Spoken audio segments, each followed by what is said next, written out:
안녕하십니까, 조정인 원장입니다. 예, 3장 변압기 하겠습니다. 이 변압기는 일단 필기뿐만 아니고요, 실기에서 가장 많이 나오는 것이 이 변압기 부분입니다. 그 다음에 현장에서도 이 변압기가 중요한데, 우리가 전기 기사, 산업기사 뭐 이런 자격증을 취득하면 선임을 하죠. 뭐 기사, 그 다음에 산업기사 하면 뭐 용량 2000kW, 2000kVA 이런 기준이 되는 것이 변압기의 용량입니다. 그 다음에 이 변압기 같은 경우는 길 가다가 우리 전봇대 위에 보면은 쉽게 볼 수가 있죠. 그래서 여러모로 시험에서도 그렇고요, 현장에서도 그렇고 전기를 하시는 분들한테는 이 굉장히 변압기 부분이 중요합니다. 중요한 대신에 얘가 조금 어렵습니다.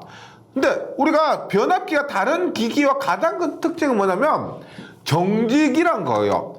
직육이나 동격이나 유도기 같은 경우는 회전을 합니다. 회전하는데 변압기는 회전하지 않죠. 정직입니다. 근데 정직인 만큼 좀 더 계산이나 이런 구조적으로 깊이 들어가게 됩니다. 그러다 보니까 조금 다소 어려운 부분이 있는데, 처음부터 한번 차근차근 따라와 주시면은 뭐 일단 용어를 좀 숙지해 주시고요. 그 다음 직육이 동기기에서도 했지만 등가회로 잘 그려주시고, 지금 1장에서는 뭐 변압기 원리 같은 거 하고, 그 다음에 구조 이런 것들 하는데, 뭐 여러 기기들이 내용은 다르지만 전체적인 순서 같은 거는 똑같습니다. 그래서 타 기기들하고 비교하면서 용어 위주로 용어 잘 숙지해 주시고 하면은 크게 어려움 없을 겁니다.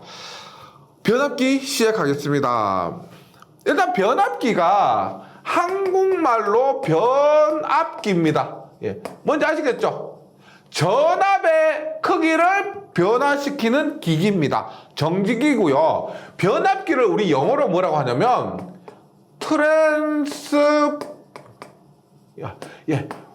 트랜스포머라고 합니다. 우리 뭐 예전에 트랜스포머 영화 몇 탄까지 나온지 모르겠는데 영화 제목으로 나온 것 있죠. 그래서 트랜스포머 하는데 보통 줄여가지고 트랜스라고 하면 트랜스. 예, 트랜스. 근데 어르신들, 시골에 계신 어르신들 트랜스 일본식으로 해서 이걸 뭐라 그래요? 트랜스를 도란스라 그래요. 도란스. 근데 우리는 뭐 전기를 정통으로 배우기 때문에 트랜스포머 이렇게 해주시고요. 변압기의 원리를 간단하게 한번 보면은 이렇게 됩니다. 이렇게 이런 철덩어리에 이렇게 권선을 감습니다. 권선을 감고 이렇게 감습니다. 그러면 이렇게 1차 측에 전압 V1을 인가하게 되면은 2차 측에 전압 V2가 나오게 됩니다. 그랬을 때 이 V1과 V2의 크기가 같을 수도 있겠죠. 같을 수도 있고, 얘가 더 클 수도 있고, 얘가 더 클 수도 있습니다. 예. 그런데 일단 보세요. 1번 승합이라고 하는 것은 전압의 크기를 올린다는 거죠. 그러면 V1과 V2를 비교했을 때 V2가 더 크는 거죠. 두 번째, 강압이라고 하는 것은 강압 V2가 있을 때 떨어뜨린다는 겁니다. 떨어뜨린다. 뭐? V1이 더 큰 거예요. 우리가 길 가다가 볼 수 있는 그 전봇대에 붙어 있는 변압기 있죠. 보통 22.9kV가 2차 측에 뭐 220V가 나옵니다. 22.9kV가 1차 측에 들어가면 2차 측에 220V가 나와요. 그러면 이 전압 같은 경우는 V2가 더 작죠. V2가 더 작습니다. 그래서 강압용 변압기다, 이렇게 얘기를 합니다. 그 다음에 세 번째, 절연 변압기라는 게 있어요. 절연 변압기. 절연 변압기는 1차 측과 2차 측의 전압이 같습니다. 같은데 1차 측과 2차 측을 구분할 필요가 있을 때, 전압의 크기를 바꾸는 목적이 아니고, 보세요. 지금 이렇게 봤을 때 전기적으로 1차 측과 2차 측은 떨어져 있죠. 구분되어 있습니다. 이렇게 떨어져 있죠. 이렇게 1차 측과 2차 측을 구분시킬 목적으로 사용되는 것이 절연 변압기가 됩니다. 그래서 교재를 한번 보도록 할게요.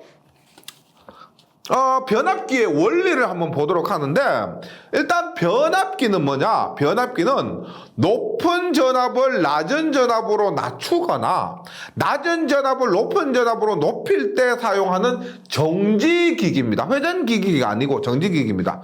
이때 전력이 들어가는 쪽이 1차, 나오는 쪽이 2차입니다. 우리가 어떤 분은 이렇게 생각하세요. 당연히 전압이 높은 쪽이 1차고 전압이 낮은 쪽이 2차다. 이렇게 생각하시는데 아닙니다.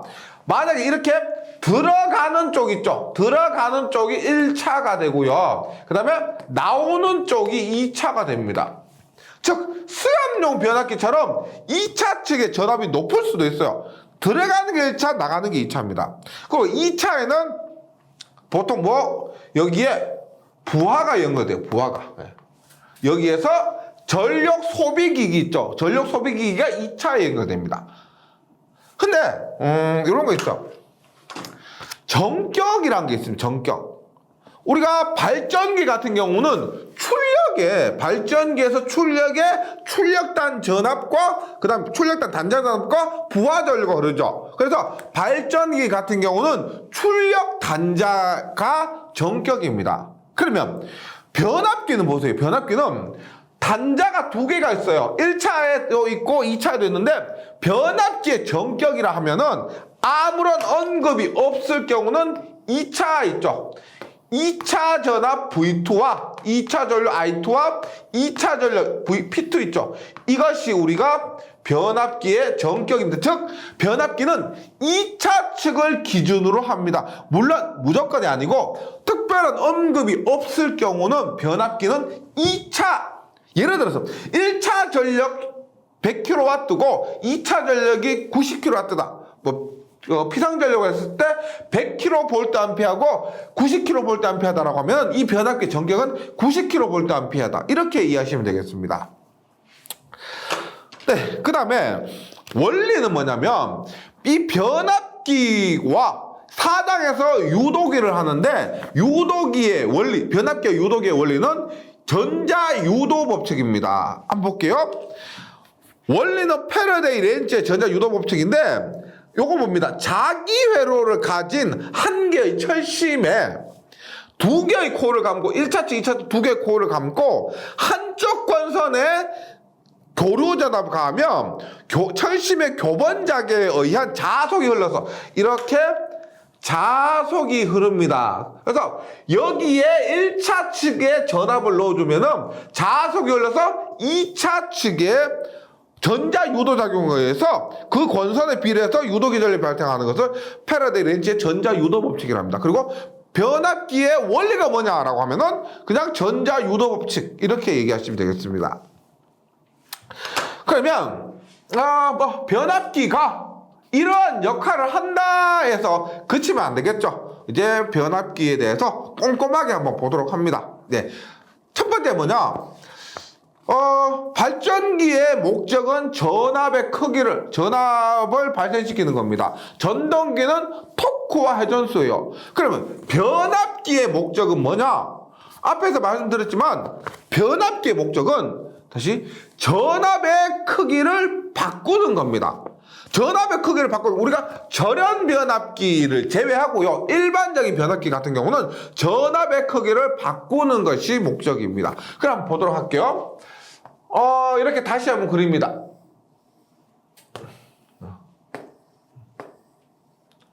예를 들어서 이렇게 1차에 좀 많이 감고요. 2차에 이렇게 했습니다. 그럼 보세요. 1차에 건수비를 N1만 감았다는 거예요. 2차에 N2번 감았습니다. N2번 감았어요. 그리고 1차에 V1 넣어준 전압이 V1, 2차에 나오는 전압이 V2입니다. 그러면 전자유도 법칙이라 했죠. 한번 볼게요.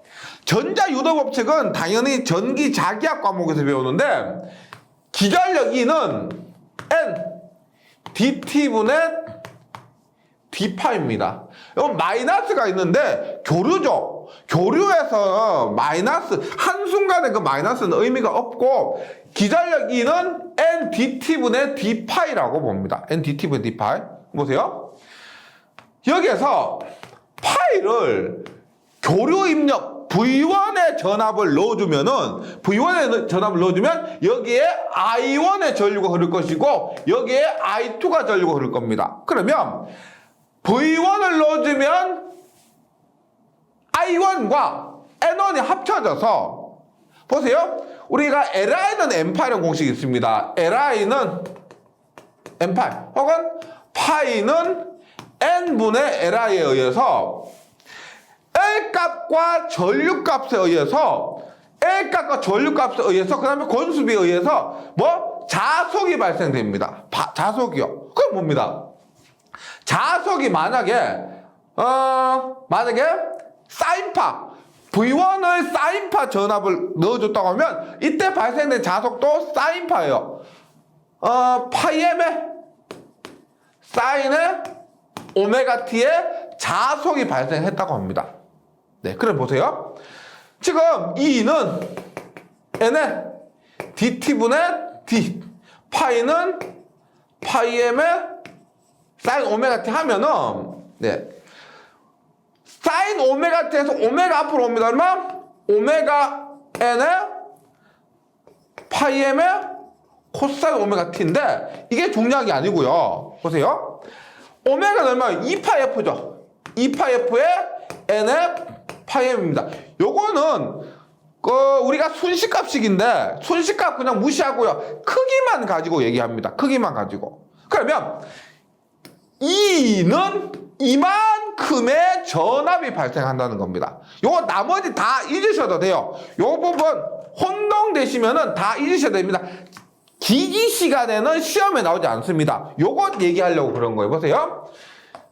발생되는 E는 2파이F의 N의 파이 M입니다. 크기만.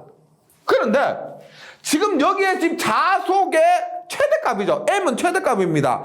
지금 유도되는 기전력의 최대값이면 우리 보통 얘기할 때는 실효값 얘기하죠. 실효값. 그러면 얘를 실효값으로 나누면 어떻게 돼요? 루트 2로 나누면 되죠. 루트 2분의 2파이의 F의 N의 파이 M입니다. 그러면 루트 2분의 2파이 하면 그 값이 동기기에 했습니다. 동기기에서 했어요. 2파이를 루트 2로 나누면 4.44의 FN 파이 M이에요. 예. 우리가 동기기 할 때는 여기에 건선계수 KW까지 했는데 유도기, 지금 동기기하고 변압기는 다르죠. 그래서 변압기에서는 건선계수 빼고요. 변압기에서 기전력의 크기는 4.44의 FN 파이 M입니다. 요거 기억을 해 주셔야 돼요. 네. 근데 동기기에서 했습니다. 동기기에서 했기 때문에 그때도 제가 동기기 할 때도 말씀드렸어요. 동기기, 변압기, 유도기 모두 발생되는 기전력의 크기는 4.44의 FN 파이 M입니다. 요거 꼭 기억을 해 주시기 바랍니다. 그럼 볼게요. 다시 보세요. 지금 제가 요 전압을 말씀드렸는데 이것을 회로에 적용시켜 봅니다. 일단 발생되는 전압이 E라고 했을 때요. E라고 했을 때 보세요. V1이란 전압을 넣으면 I1의 전류가 흐르면 전류와 권선수에 의해서 자속이 발생한다 그랬습니다. 즉 여기에 의해서 자속 파이가 발생합니다. 파이. 예. 뭐 파이엠이라 할게요. 파이가 발생하는데 예. 파이가 발생하는데 지금 1차 측에 요 부분에 지금 제가 여기 E는 4.44 FM 파이 했을 때 있죠? 이 공식이 뭐냐면 넣어준 전압하고는 별개예요. V1을 넣어줬을 때 이 부분에 발생된 전압이 E고요. E가 4.44의 FN 파이 M이란 거죠. 이렇게 됩니다. 그러면 파이 M이 여기에도 이렇게 가죠. 여기도 이렇게 갑니다. 파이 M이 이렇게 가요. 그럼 이 파이 M에 의해서 여기에도 기전력 E는 4.44의 FN 파이 M이 발생을 합니다. 그러니까 이런 거죠. V1을 넣으면 4.44 FM 파이엠만큼의 여기 코일에 전압 E가 발생하고 그 다음에 그 자속에 의해서 이쪽 2차 측에도 4.44 FM/파이엠만큼의 전압이 발생하고 그 전압에 의해서 2차 측에 이렇게 전압이 출력되는 겁니다. 우리가 다른 걸 다 무시했을 때 V1을 넣으면 V2가 나온다라고 생각할 수 있어요. 그런데 그 과정에서 V1 넣으면 E1이 발생하고 E1에 의해서 E2가 발생하고 E2에 의해서 V2가 발생한다는 겁니다. 이러한 관계가 있습니다. 그런데 E1과 E2는 다르겠죠. 보세요. E1은 4.44의 F1 1차 주파수 N1 1차 권수 그 다음에 FM 파이 1이라 합니다. 파이 1. 그럼 E2는 어떻게? E2는 4.44의 F2 N2 파이 2가 되겠죠. 파이 2가 됩니다. 그런데 보세요. E2분의 E1을 하는데 E2분의 E1은 4.44의 F1 N1 파이 1이고 얘는 4.44의 F2 N2 파이 2인데 이 그림상에서 1차 측에 넣어준 주파수 F1과 2차 측에 나오는 주파수 F2는 얘가 철침을 거쳤을 뿐이지 주파수가 달라질 리는 없습니다. 그 다음에 이상적인 철덩어리라 했을 때 여기에 발생된 파이1하고 여기에 발생된 파이2는 같을 거란 거죠. 얘가 여기에서 발생된 자속이 밖으로 새버린 게 아니라면 여기에 흐르는 파이1과 여기에 흐르는 파이1, 파이2가 같을 거란 겁니다. 그러면 이 공식에서 F2는 F1이라고 볼 수가 있고 그 다음에 파이2도 파이1과 같다고 볼 수가 있습니다.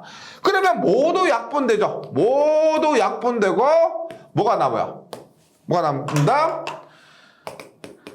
N2분의 N1이 남는다는 겁니다. N2분의 N1. 그리고 이것을 우리가 뭐라 하냐면 권수비 N 혹은 권수비 A라고 합니다. 권수비 N, 권수비 A. 따라서 우리가 이렇게 쓸 수가 있어요. 보세요. 권수비 N 혹은 A 혹은 N은 E2분의 E1 혹은 대문자로 해서 E2분의 E1 이고요. 그 다음 앞에서 말씀드렸지만 이것은 코일에 걸리는 유기기전력입니다. 유기기전력이에요. 근데 다른 전압 강하나 다른 것을 무시했을 경우에는 이렇게 있는데 보세요. 여기에 걸리는 전압이 E1이고 여기 걸리는 전압이 E2인데 여기에 걸리는 전압이 V1이고 여기 걸리는 전압이 V2입니다.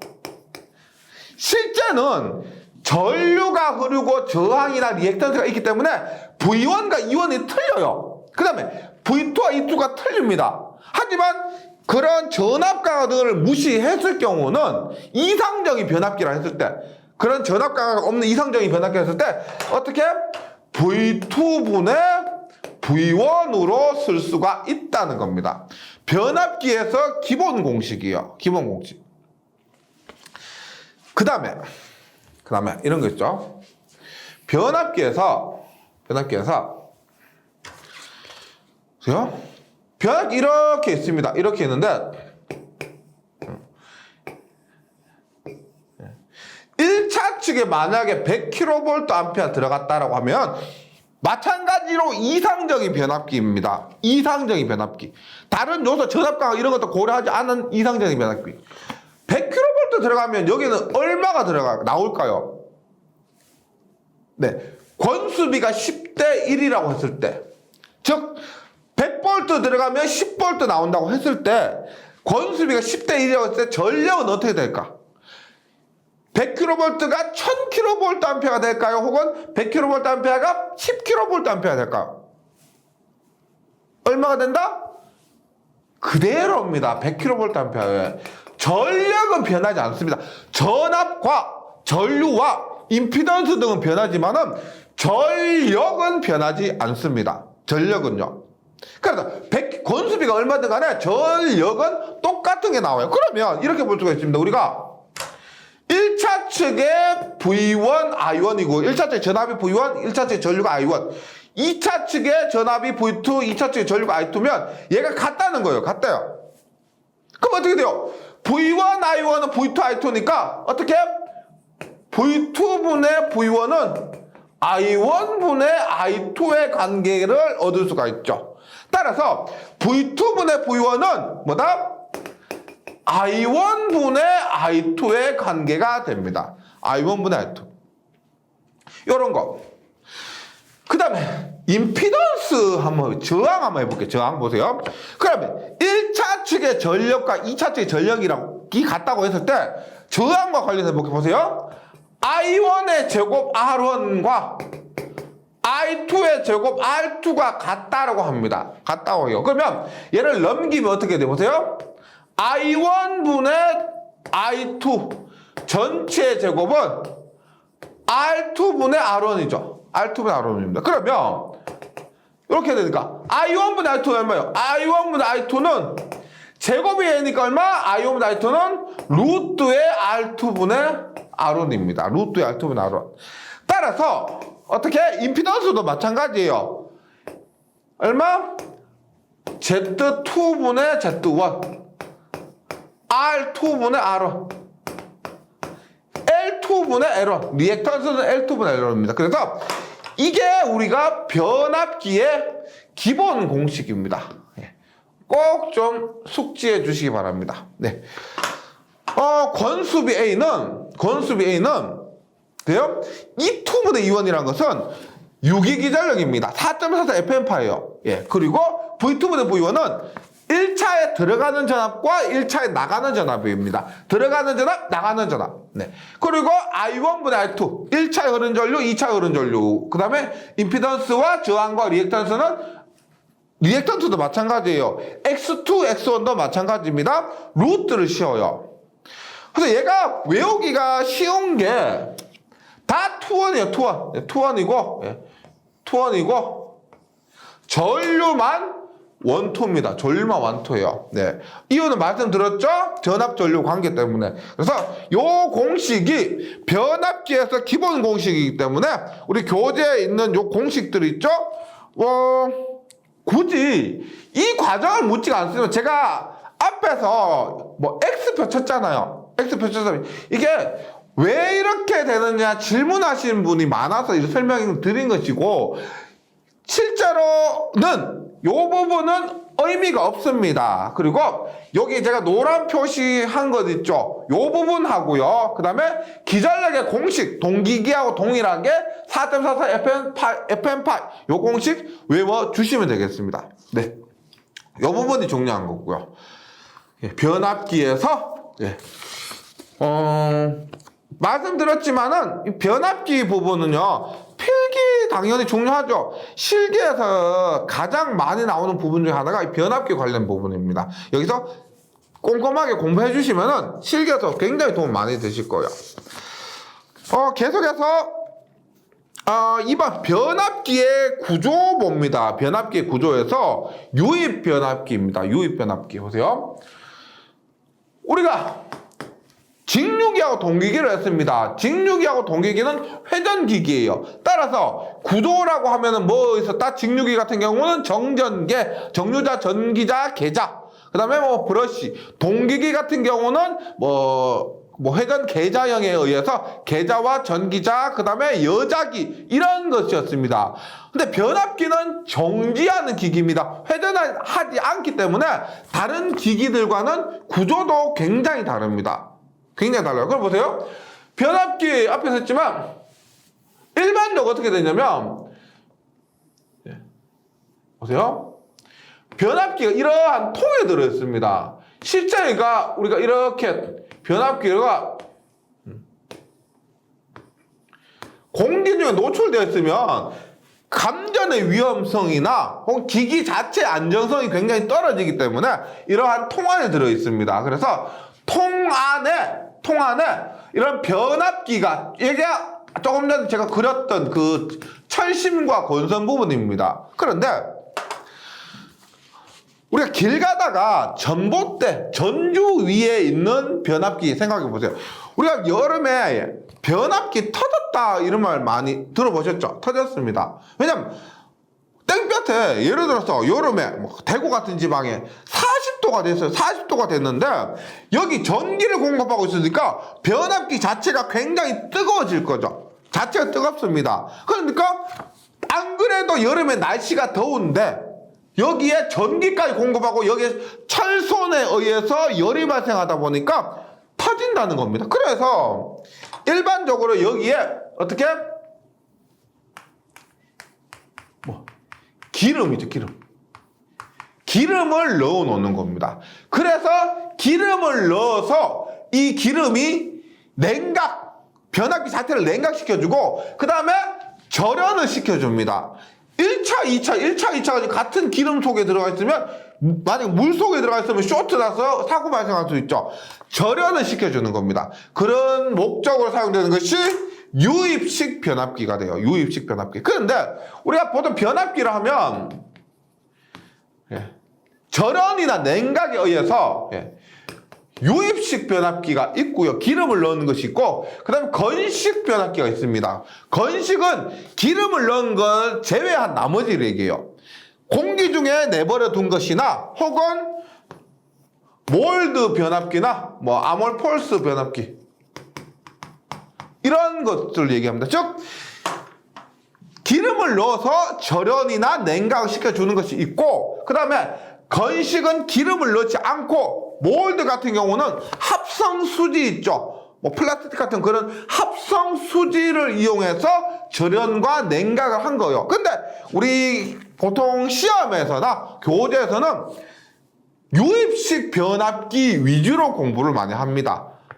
몰드 변압기나 뭐 아몰포스 변압기 같은 경우는 우리가 화학적인 합성 수지에 뭘 사용했느냐 이런 것들까지 공부를 해야 되기 때문에 뭐 몰드나 아몰포스 이런 변압기 같은 경우는 실기에서 주로 나오게 됩니다. 특징 같은 것들요. 여기에서는 유입식 변압기만 공부를 해주시면 되겠습니다. 그래서 유입식 변압기의 구조가 나오죠. 여기에 구조가 나오는데 뭐 부싱이나 뭐 외함 이런 것들이 나옵니다. 그러면 먼저 중요한 게 뭐냐? 당연히 변압기 구조에서 가장 메인이 되는 것은 여기 있는 이거 있죠? 철심입니다. 철심. 철심이 이렇게 감겨 있습니다. 철심이고, 그럼 첫 번째 요거 철심. 그 다음에 또 중요한 게 뭐가 있어요? 이거 권선입니다. 철심이나 권선이 변압기에서는 가장 중요하고요. 그 외에도 뭐 이러한 외함이나 혹은 뭐 냉각 방식, 그 다음에 외부와 내부를 연결시켜주는 부싱 이런 것들이 중요한데 뭐니 해도 가장 중요한 것은 1번 철심입니다. 철심 볼게요. 철심은 비투자율과 저항률이 크고 히스테리시스 손이 적은 규소광판을 사용합니다. 우리가 철덩어리인데 얘는 보시면 첫 번째 자속은 잘 발생시켜야 되겠죠. 자속이 잘 흘러야 되겠죠. 자속이 잘 흐르려면은 전기 자기학 시간을 배웁니다. 투자율이 커야 됩니다. 투자율이 커야 돼요. 그래서 투자율이 크려면 비투자율이 커야 됩니다. 자속이 잘 흐르려면은. 두 번째, 여기 이거 혼동하는 분이 많으신데 전류는 잘 흐르면 안 돼요. 변압기 철심에 전류 흐르면 안 됩니다. 안 돼요. 전류는 권선에 흐르는 것이지 권선 구리를 타고 흐르는 것이 철심 자체 전류가 흐르는 그 자체가 뭐냐? 누전이에요. 누전. 안 됩니다. 그래서 전류가 잘 흐르지 않아야 됩니다. 그러려면은 뭐 저항률은 당연히 커야 되는 거죠. 저항률이 커야 됩니다. 그래서 비투자율과 저항률이 커야 돼요. 비투자율이 큰 것은 자속이 잘 흐르고 저항률이 큰 것은 전류가 잘 못 흐르도록 해야 되기 때문에 그래요. 그 다음에 히스테리시스손. 철손에는 히스테리시스손과 와류손이 있죠. 히스테리시스손 손실입니다. 당연히 손실이니까 작아야 되겠죠. 손실이니까 작아야 됩니다. 그래서 규소강판이에요. 규소강판은 뭐? 철덩어리에, 철심이니까 철덩어리입니다. 철덩어리에 규소를 함유한 겁니다. 함유한 거. 직류기 같은 경우는 뭐 3에서 4.5%, 직류기는 3% 넘죠. 근데 변압기는 이 덩치가 더 크고 하기 때문에요. 그 규소의 함유량은 더 작습니다. 이래서 규소가 변압기가 더 큽니다. 뭐냐면 직류기가 우리가 1에서 1.4% 정도였고요. 변압기가 책에 있는 것처럼 4에서 4.5%입니다. 변압기가 4에서 4.5%.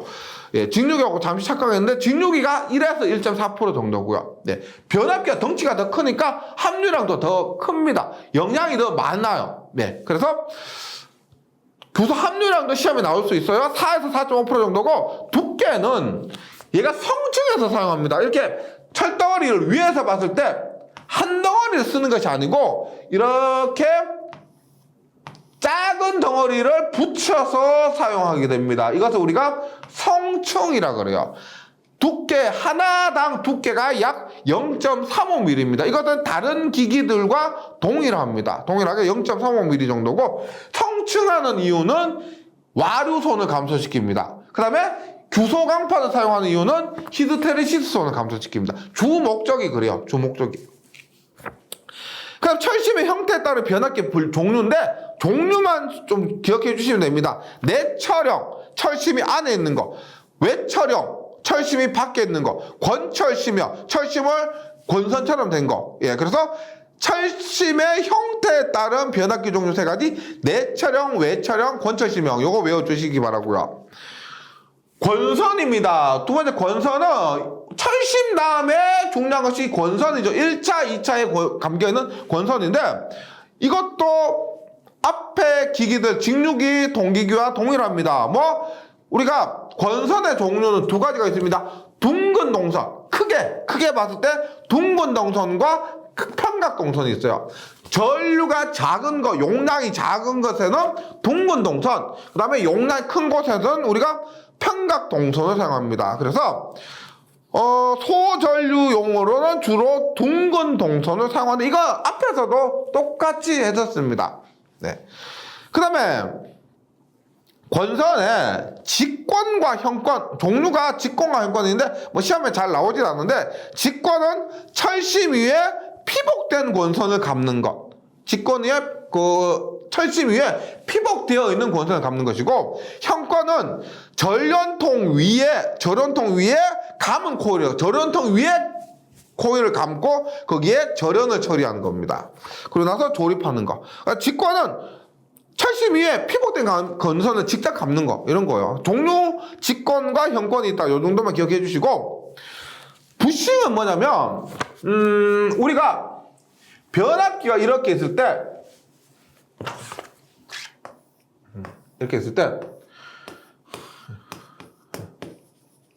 얘가 이렇게 있습니다. 얘가 이렇게 있는데 내부와 외부를 연결해야 되겠죠.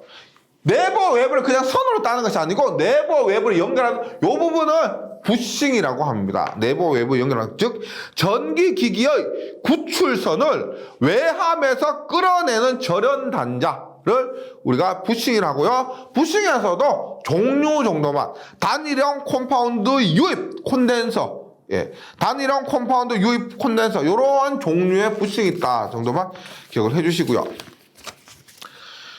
그 다음에 외함입니다. 외함은 공기가 닿는 방열 면적이 클수록 냉각 효과가 커집니다.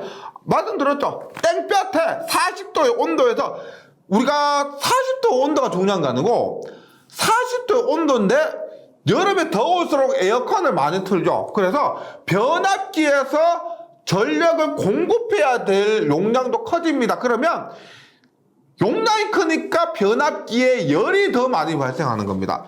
바깥 온도도 뜨겁고 저 변압기 자체에 열도 많이 발생하고, 그래서 이 외함은 폼으로 있는 것이 아니고 그냥 보호만 하는 것이 아니고 냉각을 위한 굉장히 중요한 부분입니다. 냉각을 위해서. 그래서 공기가 닿는 방열 면적이 클수록 냉각 효과가 커지므로 온도 상승을 한도 이내로 억제하려면 내부에서 발생하는 열에 따라서 방열 면적을 증가시켜야 됩니다. 그래서 15kVA까지는 보통 표면이 평활한 주철제를 용접해서 사용한다. 이렇게 보시면 돼요. 우리가 주단 변압기 위에 보면 이렇게 있죠. 이렇게 회색통 있죠. 회색통. 이렇게 매끈하고 동그란 통 3개가 이렇게 있습니다. 네. 이런 것 있고요. 그 다음에 어떤 변압기 보면 이렇게 있어요. 네. 이렇게 있는데 여기에 이렇게 주름 날개가 달려있어요. 주름 날개가. 얘가 뭐냐면 외부 공기와 만나는 면적이 더 커야 냉각 효과가 좋다고 그랬습니다. 그래서 15kVA까지는 표면이 평활해요. 이런 거 표면이 평활한 주철제 용접에 사용하고 20kV 이상은 표면에 이런 주름이 있는 강판을 용접해서 사용한다. 이런 의미입니다. 네. 그 다음에 절연 한번 보도록 할게요. 절연. 지금 나오는 부분은 시험에 잘 나오는 부분 위주로 좀 정리만 해주시면 됩니다. 절연은 좀 중요한데요. 봅니다. 절연이 뭐냐? 철심과 권선 사이의 절연, 권선 상호 간의 절연, 권선의 층간 절연. 예를 들어 이렇게요.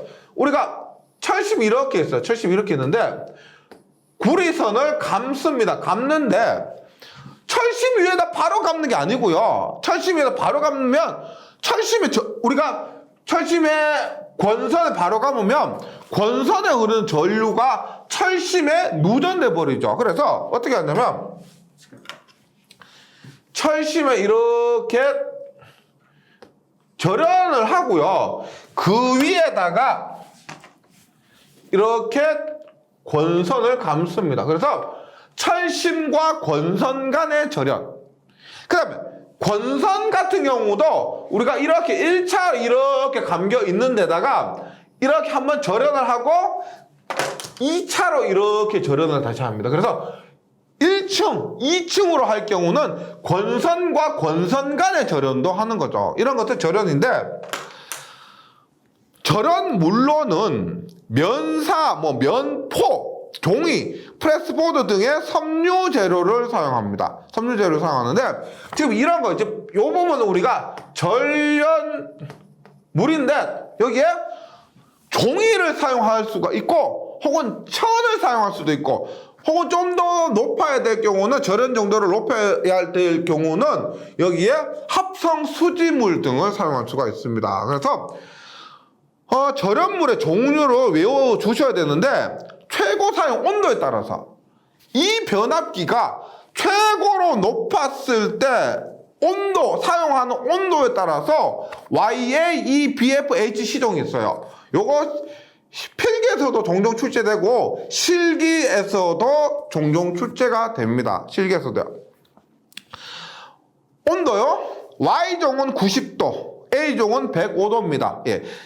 15도 차이 나죠. 그래서 Y종과 A종은 보통 절연 정도가 낮은 종이라고 보시면 돼요. 종이고요. E종은 120도까지입니다. 105도에서 15도 올리죠. 120도. 얘는 플라스틱 같은 거. 그 다음에 B종은 130도. 우리 B종이 잘 나오는 B 보세요. B를 쓰면 어떻게 해요? B. 이렇게 되죠. B. 맞죠? B. 130. 이렇게 외우시면 되겠습니다. B는 130도고요. F 155, H 180, 180도 초과는 C종입니다. 그래서 B종, F종, H종 같은 경우는 우리가 운모나 성면 이런 것들을 사용한 것이고 C종은 180도 초과죠. 이것은 운모, 성면 이런 것에다가 무기 화합물을 조합해서 사용합니다. 그런 것이고 하지만 중요한 것은 YA, BF, HC종과 온도 있죠. 90도, 105도, 120도, 130도, 155도, 180도, 180도 초과. 요거 외워주시기 바랍니다. 그 다음에 변압기 유입 변압기 같은 경우는 우리가 외함 안에다가 변압기, 철심과 권선을 넣고 기름을 채운다고 그랬죠. 그 기름을 뭐라고 한다? 변압기유라고 합니다. 변압기유 같은 경우는 구비 조건이 있습니다. 구비 조건.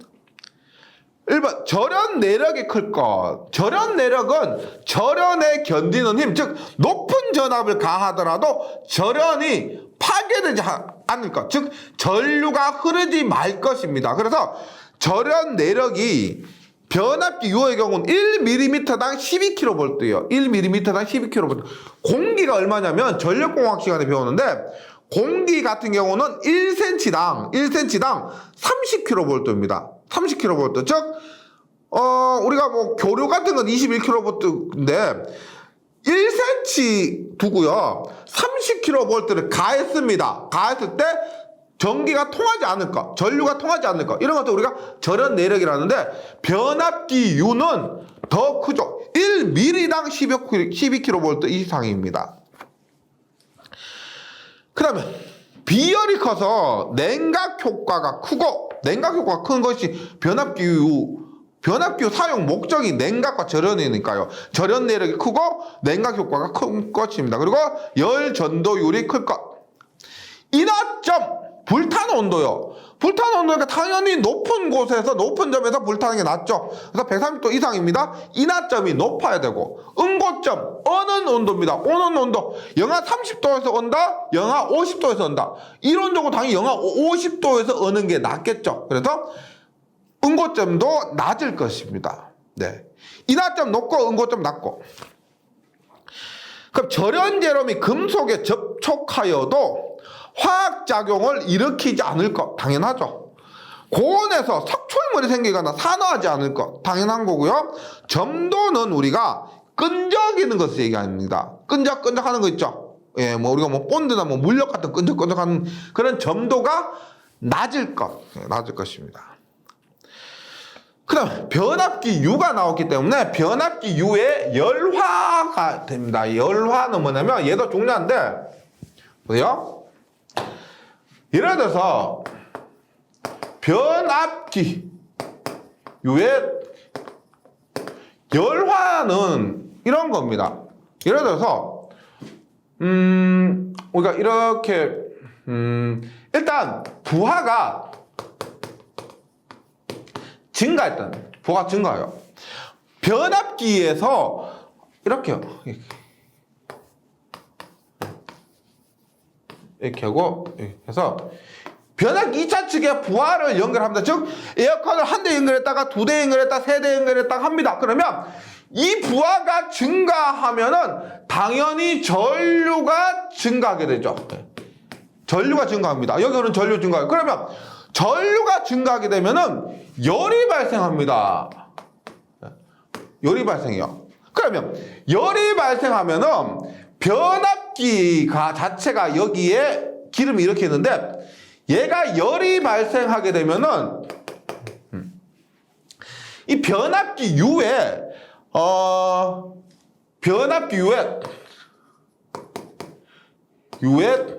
기압 자체가 증가하게 돼요. 기압이 변화하는 겁니다. 기압이요. 그러면 기압이 변하게 되면 우리가 지금 외부에 있는 공기 있죠. 기압 차에 의해서 외부에 있는 기압과 내부에 있는 기압의 차이가 발생하면 외부와 외부에 있는 공기가 내부로 들어온다는 겁니다. 들어오는 거예요. 그래서 요것을 우리가 호흡작용이라고 그러고, 호흡작용. 보세요. 열화의 원인이 변압기의 호흡작용에 의한데, 호흡작용이 뭐냐면 변압기 U의 기압차, 그 내부와 외부의 기압차가 발생하게 되면은 이것에 의해서 내외부의 공기가 왔다리 갔다 한다는 겁니다. 이것을 호흡작용이라고 그래요. 그래서 고온의 절연류가 외부 공기와의 접촉에 의해서 열화가 발생합니다. 근데 내부에서 들어오는 공기에 습기 있죠, 물기, 습기, 이런 것들이 있으면은 우리가 절연 내력이 저하되고 냉각 효과가 감소되고 침식 효과가 발생한다는 겁니다. 예. 그래서 이런 것들에 의해서 열화가 발생하는데, 열화에 의해서 절연 내력 저하, 냉각 효과 감소, 그 다음에 침식, 이런 것들이요. 그래서 이것을 방지하기 위해서 흡수호흡기. 예. 그러면 콘서베이터, 네. 그다음 질소 봉입, 이런 것들이 있습니다. 흡수 보호기는 우리가 브리더라고 하는데 이게 시험에 굉장히 잘 나와요. 제가 지금 강의하고 있는 얼마 전에 시험에도 이게 나왔었습니다. 그리고 질문이 굉장히 많은데 열화를 방지하기 위해서 흡수 보호기도 되고 콘서베이터도 됩니다. 둘 다 돼요. 그 다음에 질소 봉입도 되는데 흡수 보호기 같은 경우는 브리더라고 합니다. 브리더가 뭐예요? 영어로 숨쉬다. 그래서 숨 쉬는데 우리가 요거 검색 한번 해보시면 흡수보호기 쉽게 찾을 수 있습니다. 흡수보호기 안에 실리카 겔이라고 아시죠? 우리가 김 같은 거 뜯으면은 방부제 같은 걸로도 사용됩니다. 우리가 부식되지 말라고 사용하는 실리카 겔을 넣어가지고 외부에서 들어올 때 습기 같은 거 있죠? 이것을 빨아버리는 겁니다. 우리 김도 우리가 눅눅해지지 말라고 방부제 넣죠. 똑같은 원리예요. 그래서 외부에서 들어오는 습기를 흡수 호흡기가 빨아버리는 겁니다. 그래서 브리더 흡수 호흡기하고 질소를 넣거나 혹은 콘서베이터도 기계적으로 열화를 방지하는 건데요. 지금 그림 보시면은 콘서베이터와 흡수 호흡기 있죠? 원리가 이렇게 됩니다. 외부에 흡수 호흡기 달고 내부에 콘서베이터를 답니다. 그래서 지금 변압기 외함과 외부 사이에 콘서베이터 이렇게 달아서 뭐 그림으로 참고 정도만 해주시면 되겠습니다. 뭐 시험에서 그림을 그려라 이런 문제는 없으니까요. 열화를 방지하는 것이 흡수호흡기와 콘서베이터가 있다. 이 정도. 그 다음에 냉각 방식이 있습니다. 냉각 방식인데 우리가 컴퓨터 보세요. 컴퓨터. 뭐 요즘 뭐 노트북 많이 쓰지만 데스크탑 그 컴퓨터 같은 경우는 전원 키면 바로 뭐부터 돌아요? 팬 돌죠, 팬. 그 팬이 뭡니까? 우리가 데스크탑 컴퓨터에 열 나는 것을 방지하는 것입니다. 열 나는 것을 방지하기 위해서 팬 돌리죠. 똑같아요. 변압기는 열이 굉장히 많이 발생합니다. 그래서 용량이 작은 것 같은 경우는 그냥 내버려둬도 되는데 굉장히 큰 변압기 같은 경우는 냉각을 위해서 수단과 방법을 가지지 않습니다. 뭐 기름을 넣어준다든지 그 다음에 팬을 불어준다든지 여러 가지 방법이 있는데 여기서 얘기하는 그거예요. 냉각 방식입니다. 변압기 냉각 방식으로서 일반 건식 잔액식은 아무 조치도 취하지 않는 겁니다. 그냥 건식 잔액식 얘는 그냥 내버려 두는 거예요. 그래서 AN이라 되어 있죠. 변압기 본체가 공기에 의해 자연적으로 냉각되도록 한 것인데 AN은 뭐냐? 우리가 에어 내추럴입니다. 에어, 공기에 내추럴, 자연적으로 내버려 둔다 이런 의미고요. 건식 풍냉식 뭐요? 건식 풍냉식 얘는 바람만 불어주는 겁니다. 팬, 데스크탑 컴퓨터에 팬 불어주듯이 그거예요. 건식 변압기에 송풍기를 이용해서 강제 통풍시키는 방식 에어포스 바람을 불어준다 해서 에어포스예요. 유입 잔행식 얘는 뭘까요? 유입 변압기 같은 거 유입 변압기 즉 기름을 넣어주는 겁니다. 변압기 유를 넣어주고 잔행식 나머지는 취하지 않는 거예요. 그래서 변압기 외함 속에 절연유를 넣고 그 속에 건성과 철심을 넣어서 방금 설명드렸던 그거예요. 변압기에서 발생한 열을 기름의 대류작용에 의해 외함에 전달하고 외함에서 열을 대기로 발생시키는 방식이고 ONAN입니다. 유입 잔행식보다 오일 내추럴 기름을 넣어주는 거예요. 그 다음에 AN 뭐다? 에어 내추럴 유입 순행식 대충 감이 잡히시죠? 유입 순행식 기름 넣어주고 순행 물입니다. 물. 그래서 상부 기름에 냉각관을 두어서 이것의 냉각수를 순환시켜 냉각하는 방식으로 OW입니다. 오일 지금 유입과 순행 물과 기름이 다 있죠. 그래서 오일 워터 해서 OW입니다. 유입 풍냉식은 뭐예요? 유입 풍냉식은 기름도 넣어주고 풍냉식 바람도 불어주는 겁니다. 그래서 방열기를 설치한 유입 변압기의 통풍기를 이용해서 강제 통풍시켜서 냉각 효과를 높이는 방식에서 ONAF 오일 내추럴 에어포스 송유풍냉식입니다. 송유풍냉식은 기름을 순환시켜주는 겁니다. 순환시켜주고 풍냉식, 바람을 넣어주는 겁니다. 그래서 변압기 외압 내에 들어있는 기름을 펌프를 이용해서 외부에 있는 냉각장치로 보내서 냉각시킨 다음 냉각된 기름을 다시 외압 내부로 공급하는 방식으로 냉각 효과가 큽니다. 예, 그래서 송유풍냉식 방식으로 되고요. 그래서 냉각 방식은 지금 냉각 방식의 종류도 중요하지만 약어 있죠. AN, AF, ON, AN, OW 이런 부분도 잘 나옵니다. 하지만 대충 뭐 시험 문제 나왔을 때 뭐 유입이다. 그 다음에 뭐 풍냉식이다. 에어포스다. 뭐 ON, 오일 내추럴이다. 이런 거 따지시면은 크게 어려우면 안 겁니다. 문제 나왔을 때는 쉽게 답을 찾으시는 편이에요. 다만 이런 것들이 실기에서도 자주 나오는 실기에서는 다 써야 되죠. 우리가 필기에서는 객관식 보기에 있는 것 중에서 찾으시면 되는데 실기에서는 다 써야 되기 때문에 조금 그때는 좀 꼼꼼하게 해주시고요. 필기에서는 여기에 있는 내용 그냥 이해 마시면은 시험에 나왔을 때 보기에서 찾는 것은 어렵지 않을 겁니다. 네, 변압기 이론 뭐 좀 했는데 약간 다른 파트보다 조금 어려운 부분이 있을 겁니다. 예, 어려운 부분. 너무 쉽게만 하면은 좋겠지만은 이런 가다 보면 어려운 부분도 있고 다음 시간에는 좀 더 어려운 부분이 있는데 이 부분만 좀 참아내시면 예, 전기기기 좀 무사히 지나갈 수 있습니다. 조금만 힘내시고요. 저는 다음 시간에 다시 뵙도록 하겠습니다. 수고하셨습니다.